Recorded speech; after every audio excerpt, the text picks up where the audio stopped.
They called it a simple accident. But by the next morning, the harbor would fall silent.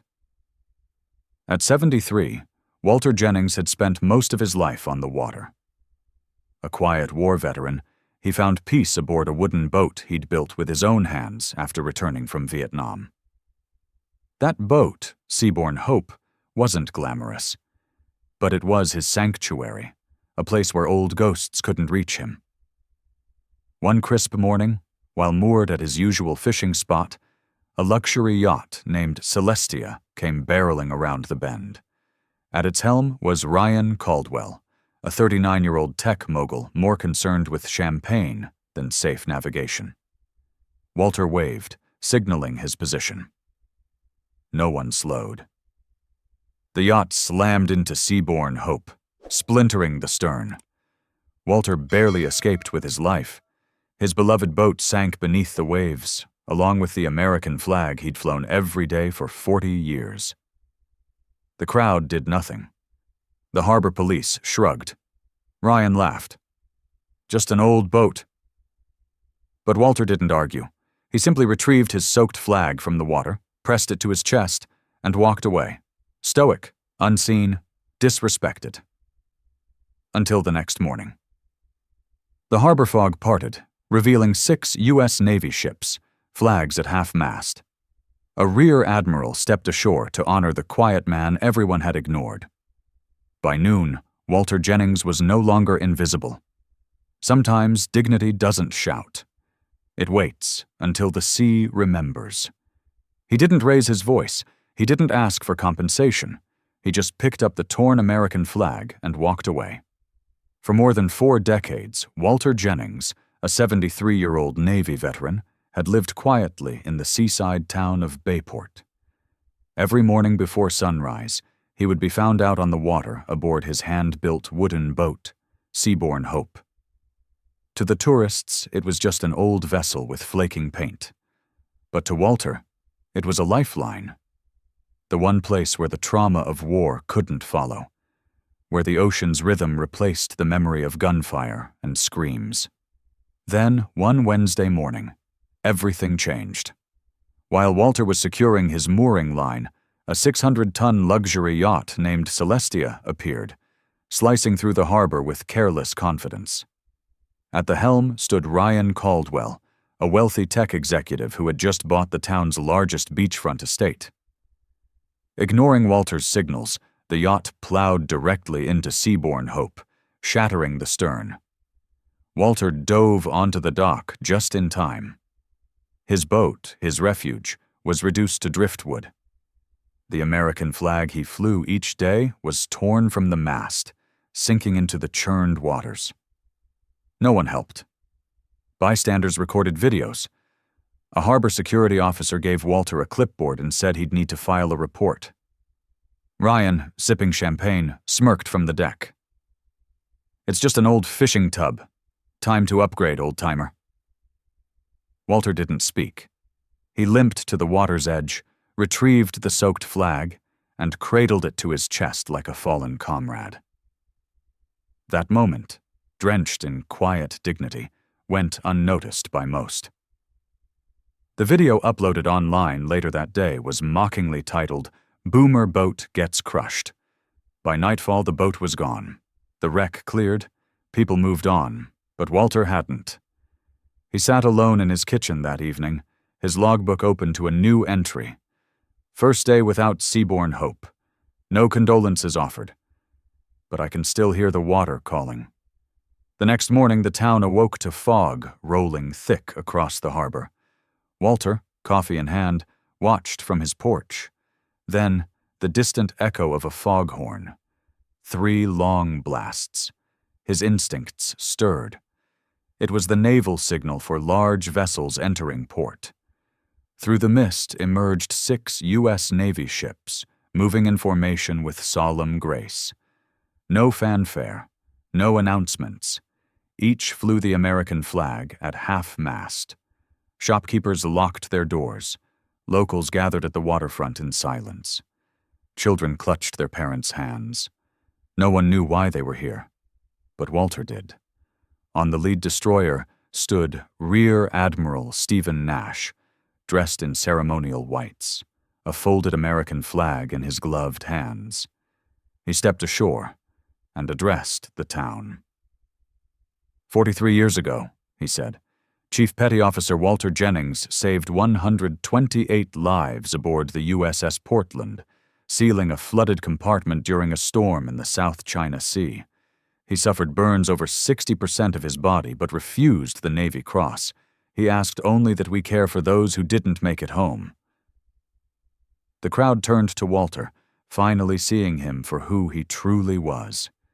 He had never told them, never asked for attention. But now, standing at the center of this silent harbor, he was no longer invisible. A sailor approached, handing Walter a wooden plaque with a brass plate that read, "For the man who kept the sea safe, even after service." The United States Navy does not forget its own. Later that week, Ryan Caldwell appeared alone at the docks. He apologized, sincerely, offered Walter a blank check. But Walter declined. "Money can't rebuild what was lost," he said, "but there's a spot over there that faces the sunrise. Put a bench there. Carve 3 words into it. Sit. Remember." The bench was installed within days. Ryan helped carry it in, blistering his hands during the work. The story spread nationwide. Veteran declines compensation, requests memorial bench instead. Veterans groups praised Walter's humility as a lesson in true service. Then came the final surprise. Walter's grandson and a team of volunteers rebuilt Seabourn Hope, using his original plans. Veterans from 4 states helped. When it arrived in the harbor, Walter wept. It wasn't just a boat. It was recognition, redemption, and remembrance. That evening, Walter sat on the new bench, watching fishing boats return under a golden sky. A child nearby asked, "What do those words mean?" His father answered, "It means we stop, remember who came before us, and say thank you." And Walter, quiet, strong, enduring, smiled as the sea once again carried his hope. They crushed his boat, mocked his past, and walked away. But the next morning, the sea answered for him. For over 40 years, Franklin Ward, a quiet 74-year-old Navy veteran, had lived humbly in the coastal town of Rockford Bay. Every morning, like clockwork, he'd set out aboard Loyal Wind, a wooden boat he had handcrafted after coming home from Vietnam. The boat wasn't flashy. It bore the marks of age and salt. But it was strong, steady, and sacred to him. It wasn't just a vessel. It was the last place on Earth where the war couldn't reach him. Then came the morning that everything changed. Just after sunrise, Franklin was securing Loyal Wind near the harbor mouth when a 600-ton luxury yacht, Marabella, came charging through the mist. At the helm stood Chase Wexler, a flashy 37-year-old tech mogul with more money than manners. Franklin waved to signal his position. But no one on board paid attention, too busy raising glasses and laughing. With a sickening crunch, Marabella rammed into Loyal Wind. Franklin barely leapt clear. His boat, his companion of 4 decades, splintered under the yacht's bow. The American flag he had flown daily tore away, sinking into the churning foam. As Franklin stood catching his breath, people gathered, phones out, some even chuckling. A harbor officer mumbled something about filing a report. Chase Wexler smirked from his yacht's deck and shouted, "It's just an old boat." "Time to let go, Grandpa." Franklin said nothing. He simply retrieved his soaked flag from the water and held it to his chest. He didn't demand justice. He didn't curse. But his silence struck deeper than any words. That evening, he sat in his modest home overlooking the bay, writing one final note in his weather log. First day without Loyal Wind. No apology. But the sea still speaks. The next morning, Rockford Bay awoke to fog and the distant rumble of engines. Then came the unmistakable blast of a harbor foghorn. 3 long calls, a signal for large naval vessels approaching.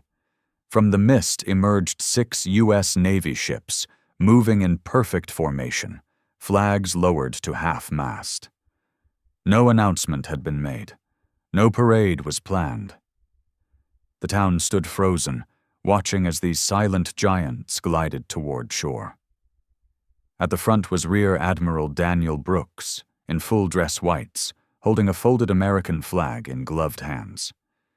He stepped ashore and walked directly toward Franklin, who stood on his porch, stunned. "Chief Petty Officer Ward," the Admiral said, saluting sharply. "Permission to come ashore and render honors." Franklin returned the salute, muscle memory guiding his hand. Admiral Brooks addressed the crowd.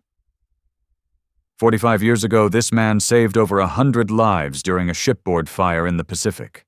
He never sought recognition. He simply asked that we remember those who didn't make it home. Yesterday, his boat was destroyed. His flag left to sink. Today, we came to remember. The sailors saluted. A young officer stepped forward with a plaque. "To the man who never stopped serving." The U.S. Navy remembers. The moment went viral. The internet, which once mocked Franklin, now buzzed with the hashtag #Veteran Salute. People deleted their jokes and replaced them with thanks. Chase Wexler, suddenly public enemy #1, returned to the docks the next day, alone. "I was wrong," he told Franklin, handing him a blank check. "Tell me how to make this right." Franklin glanced at the envelope, then shook his head. "Put a bench out there on the east dock. A real one. Make it strong. Carve 3 words into it. Sit. Remember." Thank the bench was built within days, and that, not the money, was what healed the town. Soon after, Franklin's grandson and a group of veterans arrived with a gift. A new boat built in his honor, modeled after Loyal Wind, but with updated safety features.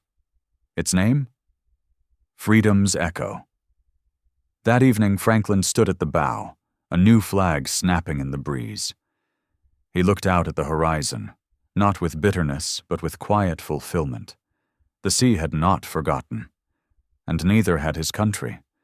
They thought they destroyed an old man's boat, but what they sank that day was something sacred. For most of his 74 years, Raymond Cole had asked for nothing, not praise, not recognition, just calm seas, a steady boat, and enough quiet to drown out the echoes of the past. His boat, the Wind's Promise, wasn't fancy. Its hull bore the creaks of 40 years on salt water, and its paint had long since faded under the sun. But it was built with his own hands, plank by plank, when he returned from Vietnam. It wasn't a boat, it was a sanctuary. One morning, just after 5 a.m., Raymond set out as usual to check his crab pots. The harbor was still and familiar, until it wasn't. That's when a 600-ton luxury yacht named Orion's Crest rounded the harbor mouth. At its helm stood Brandon Ellis, a 38-year-old tech billionaire with too much money and too little awareness. He and his champagne-sipping guests didn't see, or didn't care about, the lone wooden boat in their path. Raymond waved, shouted, but the yacht didn't slow. With a thunderous crunch, Orion's Crest slammed into the Wind's Promise, crushing its stern. Raymond barely rolled off the deck in time. From the dock, he watched his boat sink piece by piece. He also watched something else disappear.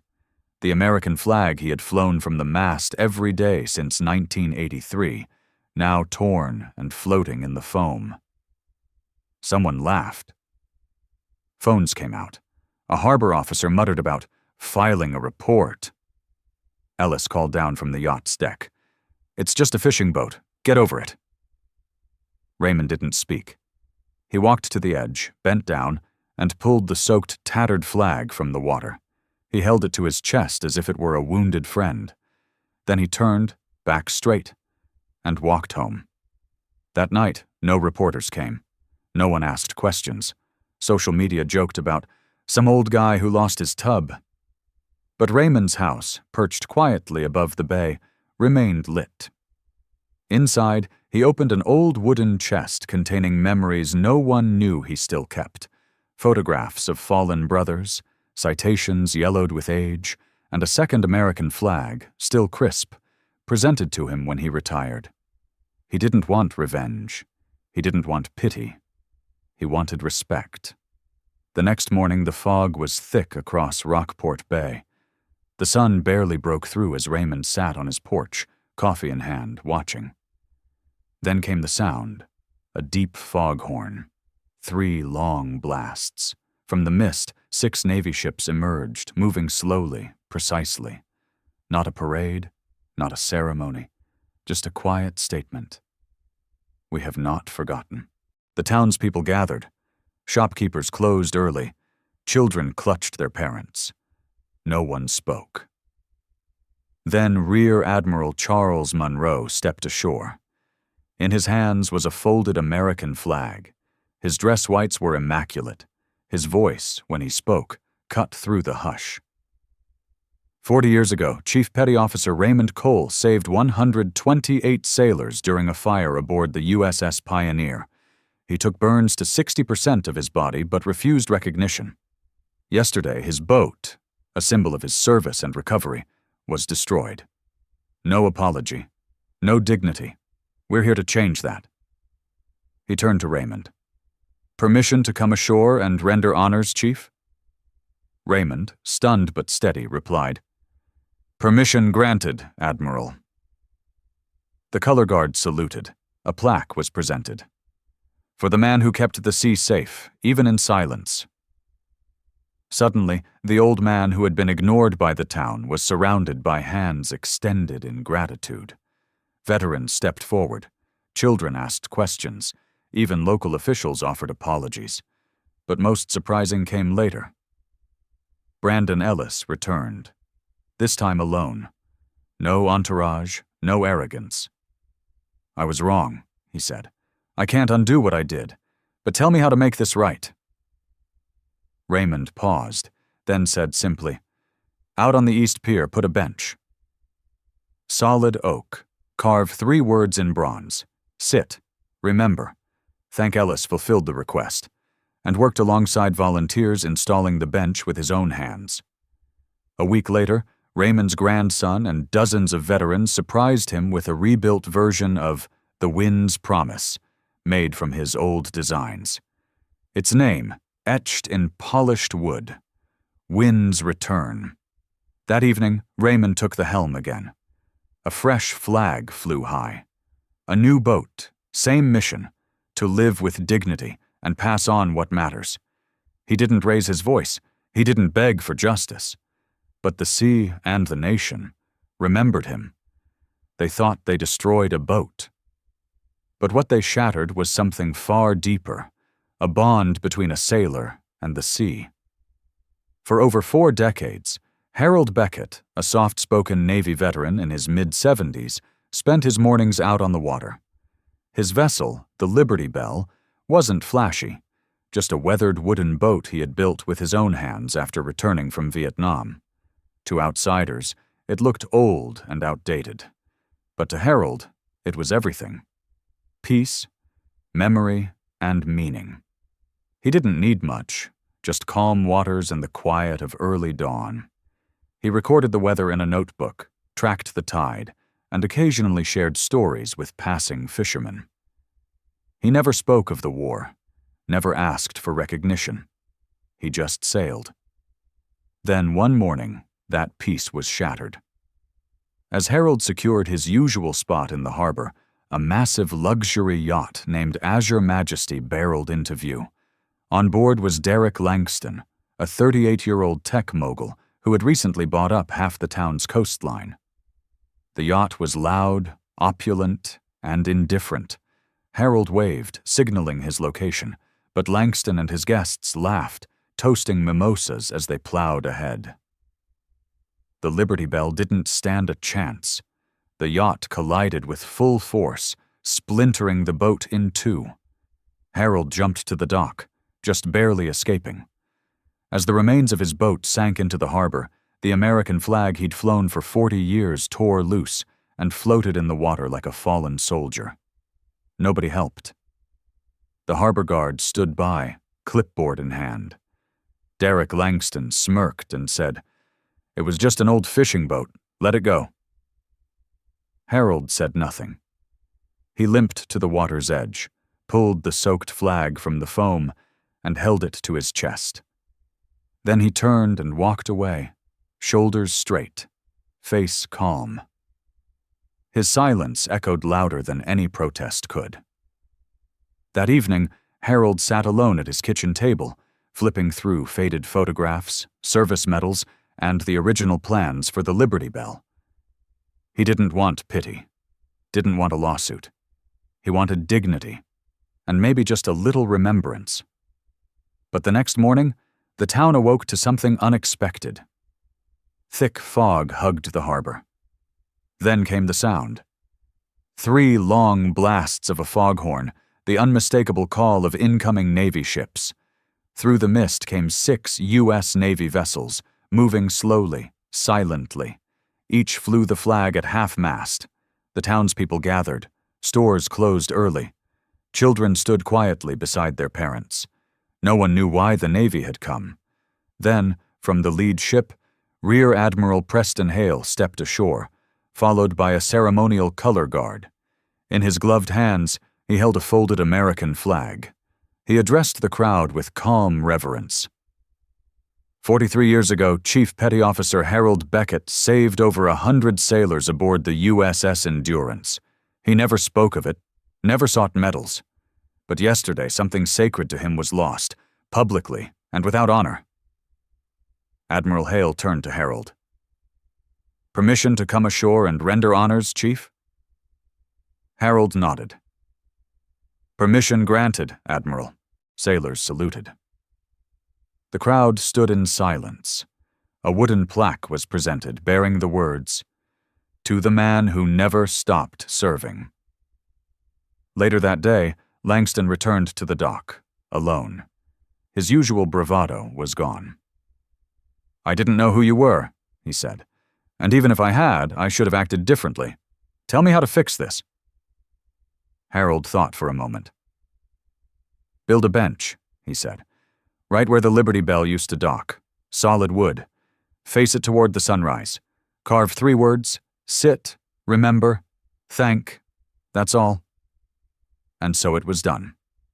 Langston paid for the bench and helped install it. Word spread quickly. The story went viral. National news picked it up. Veteran declines compensation, asks only for a bench. Veterans groups across the country shared the tale. Some said Harold had been too forgiving. Others called it profound. 1 week later, Harold's grandson, along with veterans from 4 states, unveiled a new wooden boat, Liberty's Echo, rebuilt using Harold's original plans. It wasn't identical, but it carried the same soul. That evening, Harold took her out into open water. A fresh American flag snapped in the breeze. From the bench on the dock, a small boy read the inscription aloud. "Sit, remember." Thank his father nodded. "It means some people gave us everything, and the least we can do is take a moment to be grateful." Harold looked back from the boat, a soft smile on his face.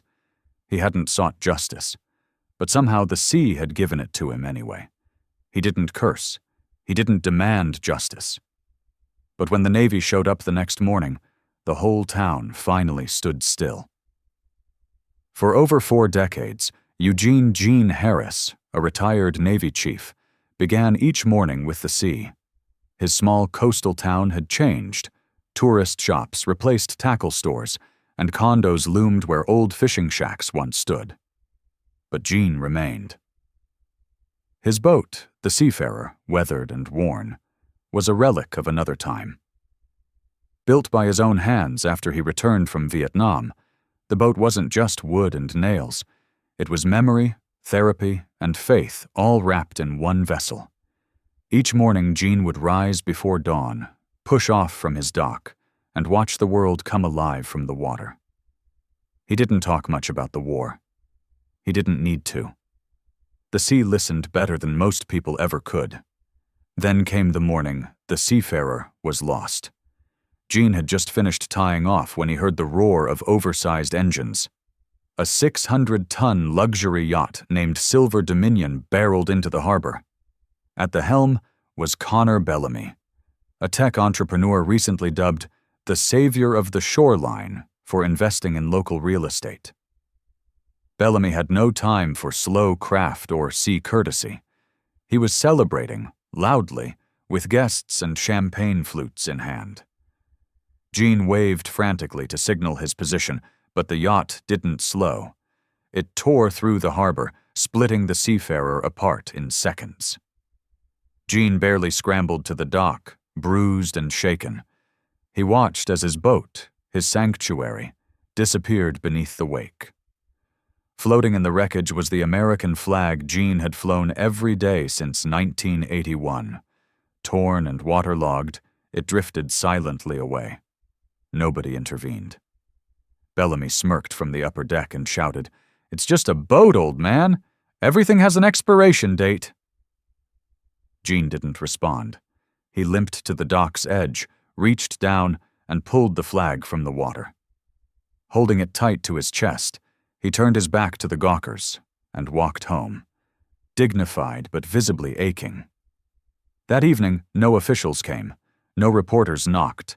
Online, the video went viral under the title, "Boomer Boat Wrecked. No Big Loss." Comments were cruel. Gene read none of them. Instead, he opened his old service trunk. Inside were medals, dog tags, and a crisp American flag folded precisely, the one given to him upon retirement. He didn't cry, he didn't rage. But in his journal he wrote, "First day without the seafarer. No condolences, no apology. But I still hear the ocean calling." At dawn the next day, Rock Harbor was still blanketed in fog when a deep horn echoed across the bay. 3 long blasts. Moments later, 6 U.S. Navy ships emerged from the mist, silent, precise, and flying flags at half-staff. Townsfolk paused. Businesses shut their doors. Children fell silent. Then came Rear Admiral Thomas Leland, stepping ashore in full-dress whites.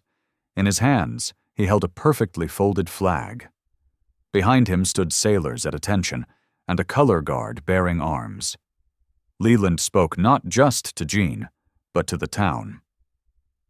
40 years ago, Chief Petty Officer Gene Harris saved over 100 lives aboard the USS Gallantry. He never asked for medals or recognition. Yesterday, the vessel that carried his peace was destroyed, without apology, without honor. He turned to Gene. "Chief, permission to render formal honors?" Gene stood tall. "Permission granted, Admiral." The sailors saluted. The Admiral presented the folded flag with reverence. A plaque followed, engraved with, "For service without demand and sacrifice without complaint." Later that day, Connor Bellamy arrived at the dock. No entourage, no cameras. Just remorse. "I didn't know," he said quietly. "I want to make it right." Gene didn't hesitate. "Build a bench where the seafarer used to tie in. Something sturdy. Carve these words in bronze. Sit. Remember. Thank. That'll do." Bellamy agreed. Personally oversaw its installation, helped carry the lumber. The story spread like wildfire. Headlines read, "Veteran declines payout. Requests bench instead." Across the country, veterans nodded in quiet agreement. 1 week later, Gene's grandson and a team of Navy volunteers unveiled a new boat, Seafarer's Spirit, built in Gene's honor using his original blueprints. That evening, Gene took her out alone. The flag flew high. The water was calm. On shore, a family paused by the bench. "What does it mean?" a boy asked. "It means we don't forget," his father replied. "Not the people, not what they stood for." Gene, watching from the water, smiled. Not out of pride, out of peace. a veteran's pride and the Navy's unseen power.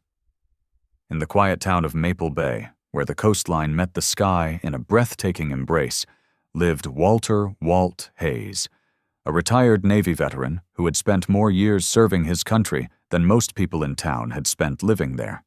For him, the sea was not just a body of water, it was a memory of his time in the service, a place of reflection, and a bond that transcended anything money could buy. Walt's boat, the Spirit of Valor, was his pride and joy, hand-built with his own 2 hands, crafted from the finest wood, and cared for over many years. Every morning, Walt could be seen on the water before the first light of day, his weathered hands steering his beloved boat. It wasn't about fishing or recreation. It was a routine, a sacred tradition, a way to honor his past while enjoying the peace of the water. As time passed, the town around him changed, growing into a tourist haven with fancy yacht clubs and luxurious real estate. But Walt remained in his little cottage by the bay, surrounded by the simple comforts of a life well lived. Then came that fateful day. A luxurious yacht named Majestic Horizon entered Maple Bay, helmed by Grant Williams, a brash and arrogant real estate mogul who had recently purchased one of the largest properties in the area.